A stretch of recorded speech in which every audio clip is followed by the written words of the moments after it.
Hey, RosterWatch Nation, it's your friendly neighborhood Trashman. Um, in our continuing effort to bring you more round the clock fantasy football coverage, um, I'm going to be talking today about more free agency, day two of free agency, um, and what has happened in day one. Um, let's just recap everything that happened in day one of free agency. First off, Sam Darnold to the Seahawks.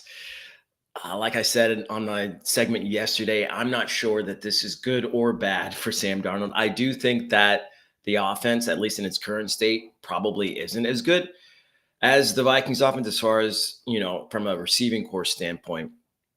But, a lot of things could happen from this point on. Jackson Smith and Jigba is really the only cog in this Seahawks receiving core right now of any consequence. You have to imagine you're going to add more firepower there. But for now, it's Sam Darnold and Jackson Smith and Jigba. So big year for Jackson Smith and Jigba. We'll see about Sam Darnold. He imploded at the end of last season, as we all watched in slow motion. But he gets a chance to redeem himself completely in Seattle. So there we have it, another quarterback that changed homes yesterday, Justin Fields to the Jets. And another move that, it's better for Fields, he was second fiddle in Pittsburgh last season. Actually had a decent season in Pittsburgh last year, and and the outings that he did have for the team as a starter. But he, for all intents and purposes, is the starter for the Jets right now, which is good news for Garrett Wilson. He's got a quarterback who can air it out consistently. I don't know how accurate he's going to be, but he's going to be able to get it to him. And you have to imagine they might add a little firepower in that receiving core as well. For now, Justin Fields, it's kind of how I look at Sam Darnold. He's in a position where he could actually improve his fantasy stock. But that's yet to happen. After that, another quarterback of less consequence, though, Jimmy Garoppolo, back to the Rams. Just insurance there. Don't plan on talking about Jimmy Garoppolo ever again for the entirety of this offseason and into this season. Hope I never have to, unless it's something zany that he does in the news. After that, we talked about Samaje Perine to the Bengals, back to the Bengals as the number 2 behind Chase Brown. This actually could end up getting Perine some fantasy production on a semi-regular basis. Chase Brown, when he was coming into the draft process, when we were watching, he seemed like a third down back at the Senior Bowl. He was a good pass catcher. We didn't love him between the tackles, but, he largely proved us wrong last season as the lead back for the Bengals. He's not an ideal lead back by any means, but he worked in a pinch for us. I don't know how. I don't know how consistent he'll be this season. You have to think at some point he's going to get hurt. He's just not built for a 3-down back role. Samaje Perine, on the other hand, is built for a 3-down role. We've never really seen him in that role for any real length of time, but he's a big back and he can catch the ball. I think he will eat into Chase Brown's third downs. I think he'll eat into Chase Brown's receptions. So it's a little bit of a knock on Chase Brown, Samaje Perine going back to the Bengals. After that, we talked about Javonte Williams briefly to the Cowboys. That happened actually while I was broadcasting on the show. Again, this is not a move that excites me for the Cowboys. I haven't had a move excite me for the Cowboys since they, drafted CeeDee Lamb, to be honest with you. I guess it's not true. But Javonte Williams to the Cowboys, he's better than Rico Dowdle, more dynamic, but not by much. at least at this point in his career, injuries have plagued him. Injuries have kind of softened the blow that Javonte Williams brings in the running game. Um, it seems like another middling back to add to the Cowboys roster, but they actually didn't have that many backs. Deuce Vaughn was there behind Rico Dowdle. That was about it. So maybe Javonte Williams is more insurance for whoever they draft. And I'm crossing my fingers it's Austin Gentry, but that's yet to be seen. So Javonte Williams to the Cowboys. I guess right now I would consider him the front runner to be their starter should the season start today. But don't hold me to that. We also talked about Chris Godwin going back to the Bucs, which he actually took less money than he was being. I think like there was 20 million more out on the table for him to go elsewhere. But maybe it was to a team that he didn't want to go, didn't think had a chance. The Buccaneers are very much in the playoff conversation. They have been in the past several years. So maybe he wanted to go back to another team that would compete, and also to a team that he felt safe on. He's recuperating from a pretty serious injury. It's a facility that he's familiar with. It's a team he's familiar with. It's an offense he's familiar with. So, if his road to health takes longer than, we might expect, or he might expect, he can at least jump right back into the offense where he left off because it's the same offense, basically. So good on Chris Godwin, some loyalty there for the Bucs. We also talked about Jeremy Brown to the Jaguars. And this is another move that really didn't move the needle for me. Jeremy Brown is another kind of role-playing receiver, of which the Jaguars already have plenty of, it seems. Maybe he has some decent days in fantasy from a PPR standpoint for the Jaguars. I don't see him really being a threat to Brian Thomas Jr. and his number one status there. I don't see that at all, really. If he gets 6 targets a game, I'll be shocked. But, it's a new home for him. It's a new offense for him. Maybe he thrives there. And so those are all the guys that I talked about yesterday evening in free agency. Let's talk about a few guys who I hadn't mentioned yet. First off, the most important of these being Najee Harris to the Chargers, formerly of the Steelers, on just a 1-year contract, or prove it contract. Harris will be the lead back for the Chargers. I mean, they have yet to re-sign J.K. Dobbins and Gus Edwards. He's already been released from the team because there's a chance they do re-sign J.K. Dobbins, in which case,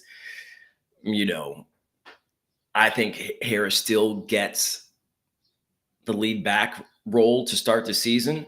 There's going to be competition if that is the case throughout, but J.K. Dobbins has not shown that he can stay healthy for the entirety of a season, whereas Najee Harris, if nothing else, he has been consistent. He has been fairly healthy throughout his NFL career, even though he hasn't been one of the more dynamic lead backs in the league. I don't think this changes much for Harris. I don't really see it as a boost for his fantasy stock. I don't see the Chargers offense, at least right now, looking at it, as much better than the Steelers offense for a running back like Harris. Harris has gone over 1,000 rushing yards in all of his 4 years in the league, but just barely. The highest he's ever gotten was 1,043 yards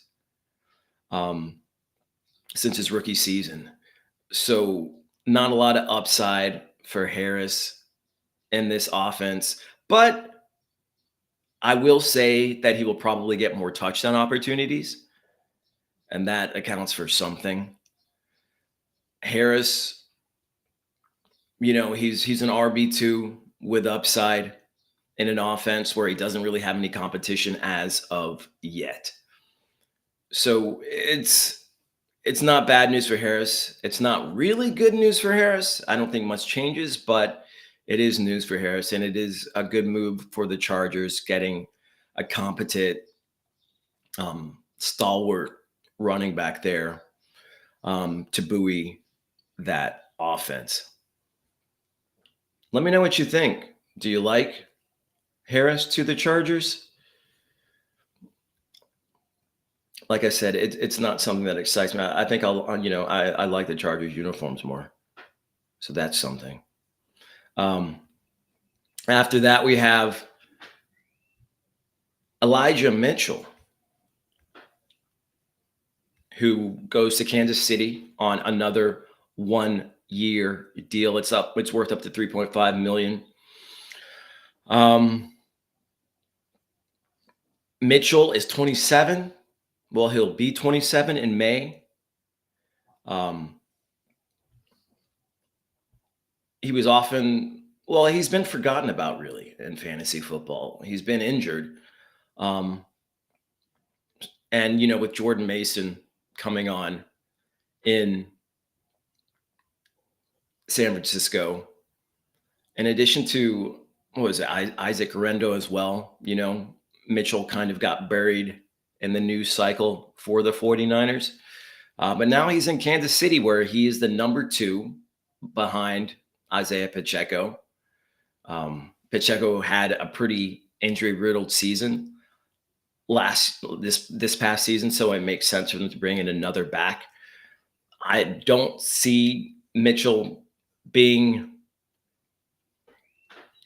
I don't see him as a big step up from Pacheco. I don't see him as a step up from Pacheco, really. I think Pacheco can do all the things that Mitchell does. He's not quite the bruiser, at least frame-wise, that Mitchell is, but he's a hard runner.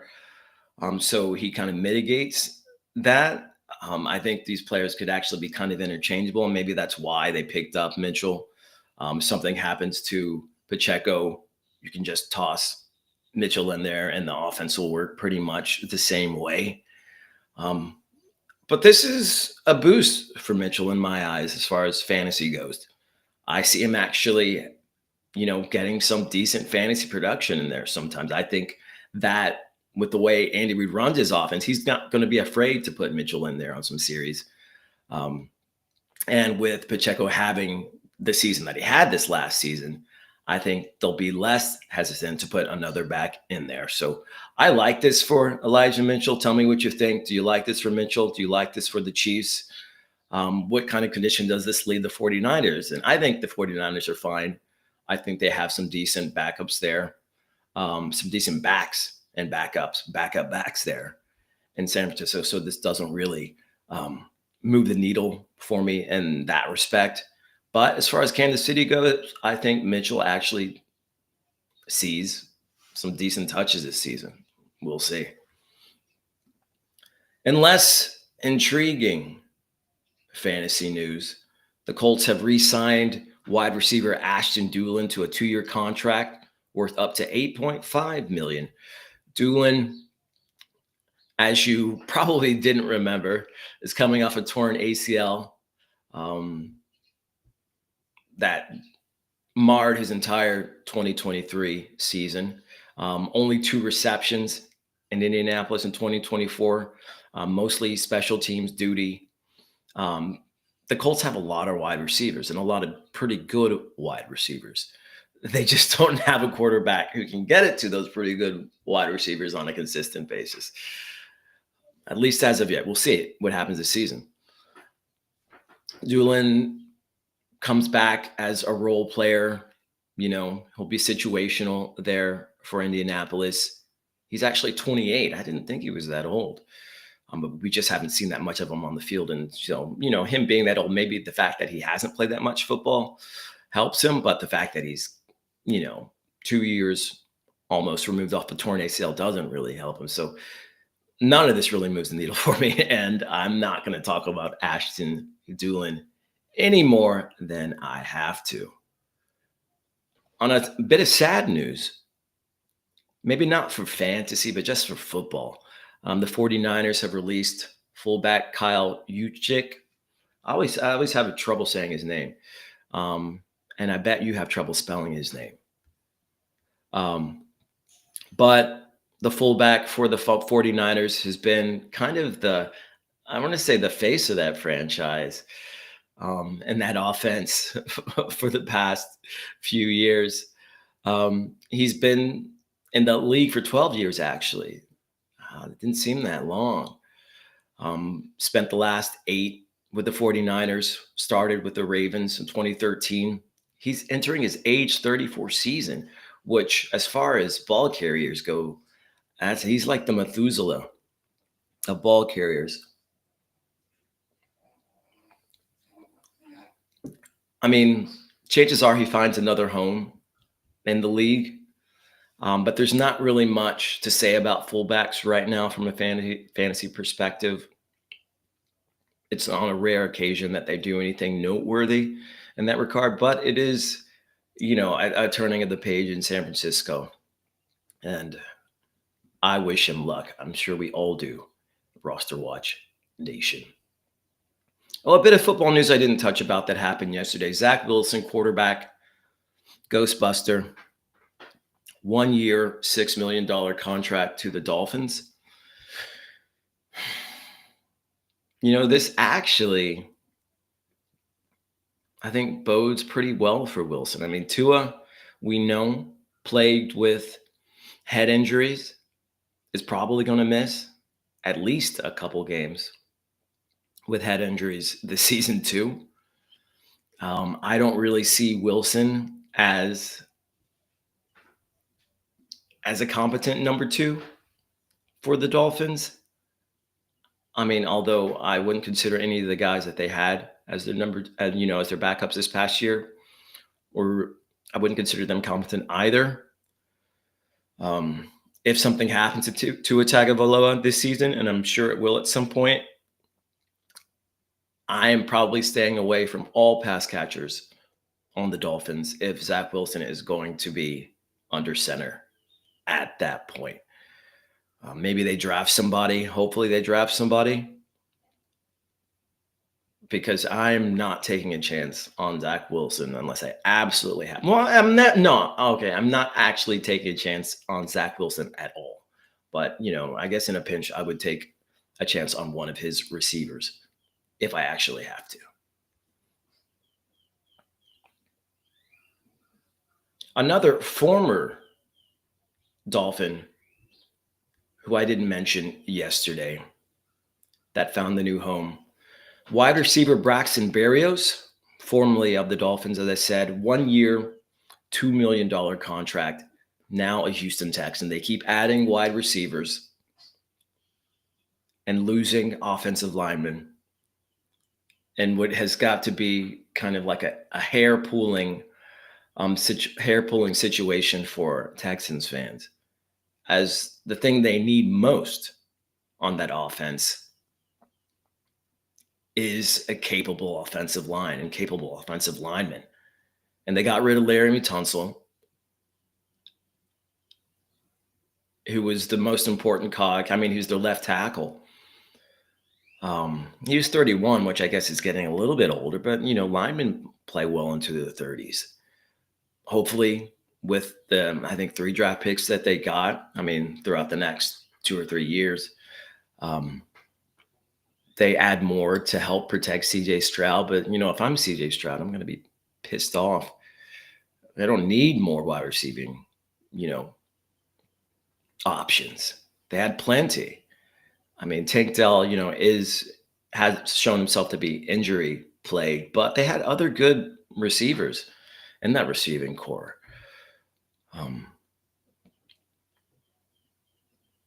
But there you have it. Braxton Berrios, formerly of the Dolphins, now on the Texans. I kind of view him as a slot receiver, but he actually played more on the outside last season. 61 snaps outside, 51 in the slot. I see him as more of a slot receiver in this offense, at least. He's entering his age 30 season. I mean, he'll improve their special teams. This doesn't really move the needle for me from a fantasy perspective, though. Add some depth in that receiving core, but I don't really see it making a difference on game days and on your fantasy teams. But good for him. And more inconsequential. Well, I'm sure they wouldn't like us to hear that um, news as far as free agency goes. The 49ers agreed to terms with tight end Luke Farrell, formerly of the Jaguars, who just added 2 more tight ends yesterday, one of them being Johnny Munt.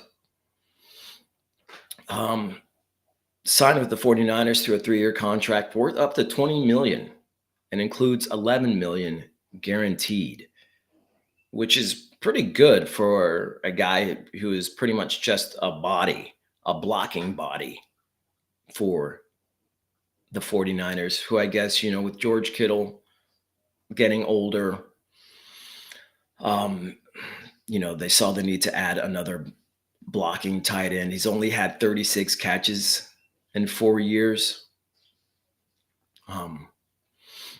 But he'll probably see decent snaps there as a blocking component for the 49ers. Doesn't really move the needle from a fantasy perspective. Oh, this just came in 1 minute ago. ESPN Stephen Holder reports Daniel Jones is deciding between signing with the Colts or the Vikings. I don't really care what Daniel Jones does, as I hope to never have to even mull over putting him in one of my fantasy lineups. I guess between the Colts and the Vikings, the Colts, it's funny because I think the Vikings have the best receiver of that bunch, but I think the Colts might have the deepest or, the most talented wide receiving core of that pairing overall. I would say so. In any case, it doesn't really move the needle for me from a fantasy perspective. Hopefully, we don't have to talk about Daniel Jones very much, if at all, this season. Let me see if I've left anyone out. Oh, Patrick Taylor, we didn't talk about. Another 49er running back, another 1-year contract extension. So Taylor is back in that mix for the 49ers. Isaac Rindo being there as well. Mason. So this could be like, musical chairs. Hopefully not. Hopefully none of these guys are really that fantasy relevant this upcoming season, but we'll see. So again, not news that moves the needle at all, in my opinion. And like I said, so Jordan Mason, so the 49ers tendered Jordan Mason at a second round level. Nothing really doing there, though. Russell Wilson hasn't found a new team, but it's reported on Yahoo that his market beyond the Giants is pretty flat. The Titans don't seem to have much interest in him either. So it looks like Russell Williams, for all intents and purposes, will be a Giant come the start of the season. Oh, Brady asked the question. Brady, do you give trade advice for dynasty? Yeah, I give trade advice. Ask away.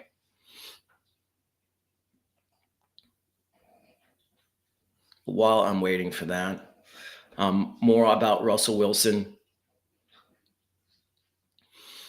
Chances are that the Giants bring in a rookie quarterback, making Russell Wilson more of a transition quarterback for the Giants, hopefully. Wilson had a decent season for the Steelers in stints. I don't know when he fell off the ledge from becoming, an elite NFL quarterback to a middling NFL quarterback. He's had some injuries to his hands that probably has something to do with it. but I don't see him as the answer for the Giants this season. And I don't think the Giants would as well. See him as somebody to be a placeholder for whatever rookie quarterback they bring in. Although he can't be much worse than any of the quarterbacks that they've been dealing with the past couple seasons. Oh, Brady's question. Josh Allen, 2025, round one for Drake May, Justin Jefferson, and a 2025 fourth rounder.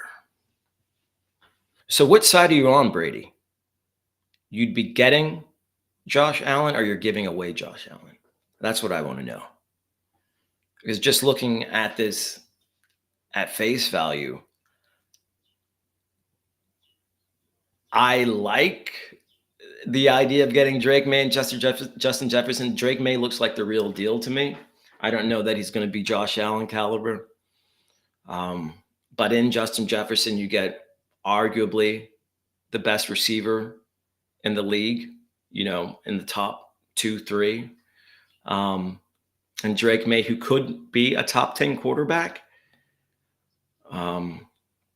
For Josh Allen, who, Alex and Cody would consider the number 1 fantasy quarterback. But Josh Allen getting a little bit older. I mean, he's still young for a quarterback. Drake May, really young for a quarterback. Drake May, like I said, does look like the real deal.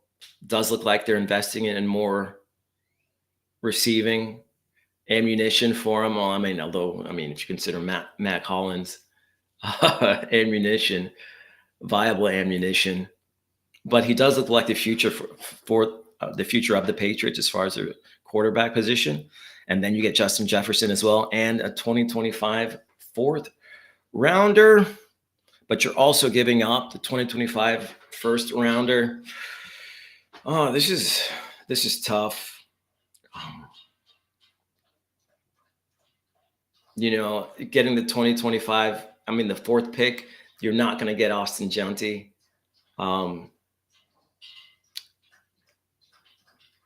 In Dynasty, the fourth pick. He's going to be the first or second pick at worst. I don't even see him being the second pick really in any Dynasty leagues. So after that, you're taking a chance. And even with Gianti, you're taking a chance. You never really know. But he's a chance worth taking. I don't hate it, to be honest with you. I don't hate it. I think maybe just slightly there's an advantage. I think if you don't do it,